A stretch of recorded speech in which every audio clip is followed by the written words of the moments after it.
ఓం మహా ఈ మధ్యకాలంలో వచ్చే కేసెస్ ఏవి ఎక్కువగా వస్తుంటాయి, ఏవి ఎక్కువగా మీకు ఇది అవుతుంటాయి?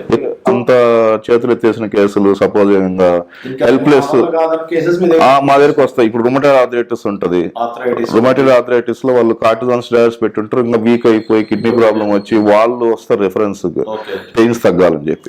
బ్యాక్ పెయిన్ లో lumbar spondylitis, disc prolapse, sciatica వాళ్ళు కేసు అట్లా నెంబర్ ఆఫ్ కేసెస్ వస్తుంటాయి. సమస్యలకు 100% ట్రీట్మెంట్ గ్యారంటీ. 20 సంవత్సరాల ఎక్స్పీరియన్స్ కలిగిన అంతర్జాతీయ హోమియో వైద్యులు డాక్టర్ బెల్లంకొండ నాగేశ్వరరావు గారి ఆధ్వర్యంలో హోమియో ద్వారా 100% ట్రీట్మెంట్. For appointments 8121998560. మీ ఆరోగ్యం మా భరోసా.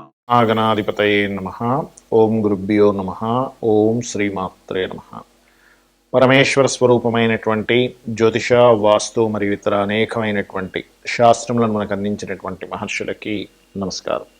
హయగ్రీవ హయగ్రీవ హయగ్రీవేతియో వదేత్ తస్య నిస్సరతే వాణి జనుకన్యా ప్రవాహవత్.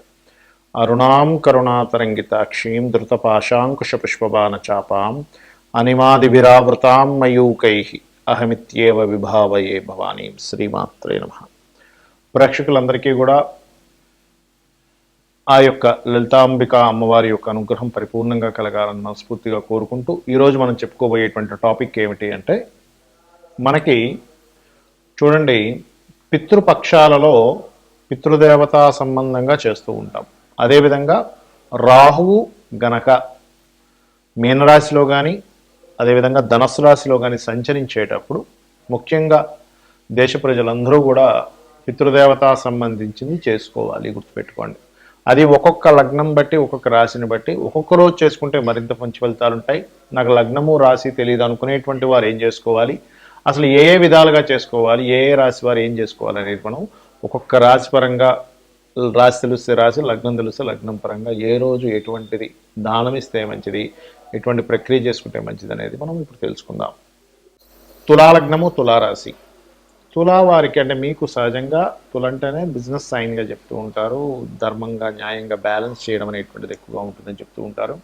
మరి మీకు 6లో రాహు సంచరిస్తూ 12లో కేతు సంచరిస్తున్నందుకు కలిగే ఫలితాలు ఏమిటి, పితృదేవతా సంబంధంగా ఏ రోజుల్లో చేసుకుంటే మంచిది. ఫస్ట్ నేను మీకు చెప్పేది ఒకటే, ఈ 6లో రాహు అనేటువంటి పౌరుష పరాక్రమాన్ని, శత్రువుపై జయాన్ని ఇస్తుంది. ఈ 12లో కేతు అనేటువంటిది ఖర్చుల్ని చూపిస్తుంది, ఇన్వెస్ట్మెంట్స్ని చూపిస్తుంది. కాబట్టి ఇన్వెస్ట్మెంట్స్ ప్రత్యేకంగా ల్యాండ్స్ని చేసేటువంటి అంశాల్లో కాస్త జాగ్రత్తగా ఉండండి. 6లో రాహు ఉన్నాడు కాబట్టి శత్రువుపై జయాన్ని ఇస్తుంది, ఎటువంటి సందేహం లేదు. అయితే ఇక్కడ మనం ఈ పితృదేవతా సంబంధంగా ఏం చేసుకోవాలని చెప్పేటువంటిది కాబట్టి మనం చెప్పుకుంటున్నటువంటిది ముఖ్యంగా అమావాస్యలు ఎట్టి పరిస్థితుల్లో దానంగా ఇవ్వడం ఎలాగో ఉన్నాయి. అమావాస్య నాడు మనం పితృదేవతలను ఇస్తాము, ఇవన్నీ ఉన్నాయి. ఇట్ ఈస్ సేమ్ టైం మరొకటి ఏంటంటే, దీంతోపాటు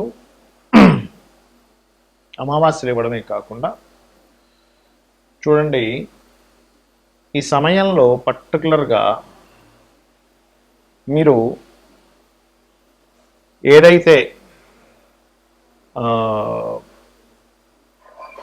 గురువారం వస్తుందో, అందులో గురుపుష్య యోగం వచ్చినటువంటి రోజు, అందులో ముఖ్యంగా గురువారాలు శనగలు అంటారు.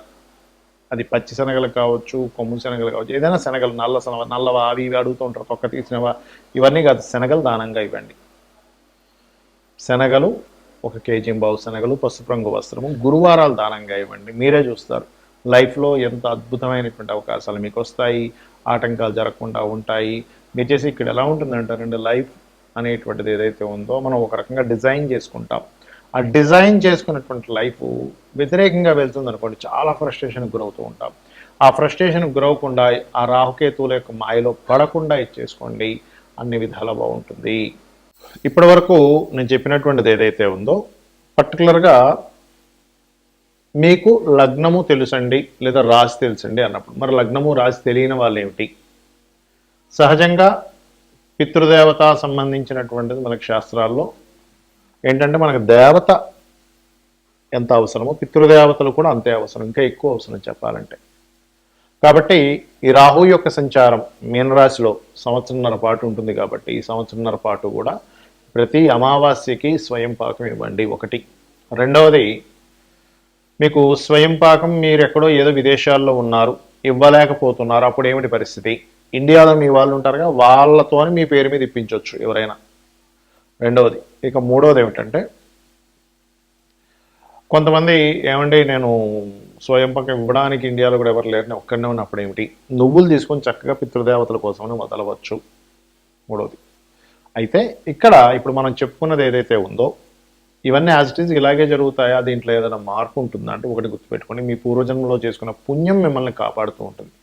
ఏదైనా ప్రపంచవ్యాప్తంగా దేశవ్యాప్తంగా ఈ గోచారాల గ్రహాల యొక్క మార్పులు వచ్చినప్పుడు, కాలంలో మార్పులు వస్తున్నప్పుడు మీ పుణ్యము పూర్వజన్మలో చేసిన పుణ్యము లేదా ఈ జన్మలో చేస్తున్నటువంటి పితృకార్యాలు కావచ్చు, దేవతా కార్యాలు కావచ్చు కాపాడుతూ ఉంటాయి. అది ఏ ఏ రకాలుగా? గోసేవ చేయడం ద్వారా, గోశాలకు వెళ్ళి గోవులకి ఏదైనా తినిపించడం ద్వారా, ఆలయాలకి ఏదైనా చేయడం ద్వారా, అంటే మీ డొనేషను, మీ యొక్క సహకారము, మీ యొక్క శ్రమ ఏదైనా అక్కడ పడడం ద్వారా. మూడోది ఏమిటి అంటే, వీటన్నిటికంటే ముఖ్యంగా అనాథ శవానికి ఏదైనా మీ వంతు సహాయం చేయడం ద్వారా, తెలిసిన వాళ్ళ ఇంట్లో ఎక్కడైనా సరే గతించారు ఎవరైనా, అక్కడికి వెళ్ళి మీ వంతుగా మీరు ఏదైనా సహాయం చేయడం ద్వారా ఈ యొక్క దోషం అనేటువంటిది పూర్తిగా పోతుంది, గుర్తుపెట్టుకోండి. అయితే ఇవన్నీ ఒక ఎత్తు, మన జన్మజాతకంలో ఉండేటువంటి గ్రహాల యొక్క స్థితి ఒక ఎత్తు, మనం జన్మించినప్పుడు లగ్నం ఏమిటి, నక్షత్రం ఏమిటి, ఏ గ్రహం ఎక్కడ ఉండి ఎటువంటి ఫలితాలు ఇస్తుంది, మనకి ఎటువంటి అద్భుతమైనటువంటి యోగాలు ఉన్నాయి, ఎటువంటి వాటి వల్ల మనం జీవితంలో చక్కగా మనకు కలిసి రావడం జరుగుతుంది అనేటువంటిది ప్రధానంగా కూడా తీసుకోవాలి. అలాగే మరొక విషయం ఏంటంటే, ఇక్కడ గమనించుకున్నట్లయితే, దీంతో పాటు చూసుకున్నట్లయితే ఈ కాంబినేషన్ ఏదైతే ఉందో,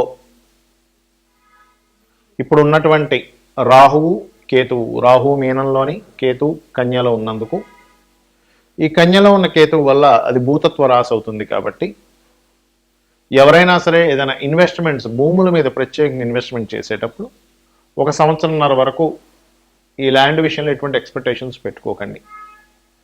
ఎక్కడైనా కొంచెం తగ్గుతుందేమో అనుకునేటువంటి ప్రదేశాల్లో కొంచెం చూసి ఇన్వెస్ట్మెంట్ చేయండి. కేతు, బికాజ్ ఆఫ్ కేతువు ధనస్సులో ఉన్నాడు, రాహు మీనంలో ఉంటే కేతు ధనస్సులో ఉన్నాడు. మరి ఈ కాంబినేషన్కి ఎటువంటి పరిహారాలు చేసుకోవాలి? నిత్య జీవితంలో మనం ఎటువంటి పరిహారాలు చేసుకుంటే మన జీవితం ఆనందమయంగా వెళ్తుంది? ఎందుకంటే ప్రతి ఒక్కరికి కావాల్సింది ఇది. అంటే మనకి శాస్త్రాల్లో చెప్పినటువంటిది కలౌ చండీ వినాయక అంటారు. అంటే గణపతిని, చండిని ఈ కలియుగంలో వారిని ఎంత మనం చేసుకుంటే అంత ఉపయోగం ఉంటుంది.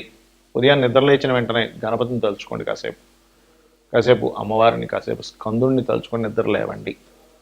దాంతోపాటు ఈ సంవత్సరంన్నర పాటు, అంటే యాక్చువల్గా అయితే ఎప్పుడూ కూడా మనం పితృదేవతలు కూడా చేస్తూ ఉండాలి.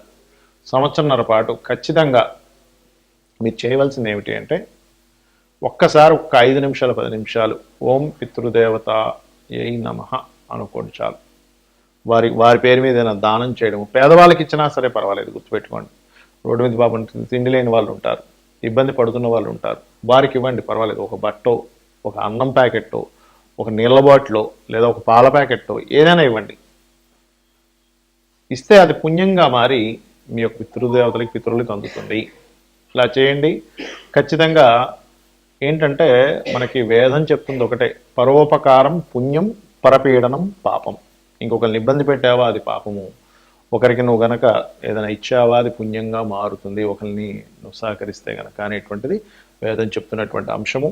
కాబట్టి ఇవి మీరు పాటిస్తూ మీ యొక్క జీవితాన్ని రాహుకేతువులు బారిన పడకుండా, మాయాకారకుడు కాలపురుషుడు అంటూ ఉంటారు. అంటే వాళ్ళేమీ శత్రువులను కాదు, ఆ యొక్క ఈశ్వరుడు రచించినటువంటి ఆ యొక్క చక్రం ఏదైతే ఉందో ఆ చక్రంలో వాటి డ్యూటీలు అవి చేస్తున్నాయి. కాబట్టి మనం వంతుగా మనం ఏం చేసుకోవాలనేటువంటిది ఇప్పుడు మనం చెప్పుకున్నాము.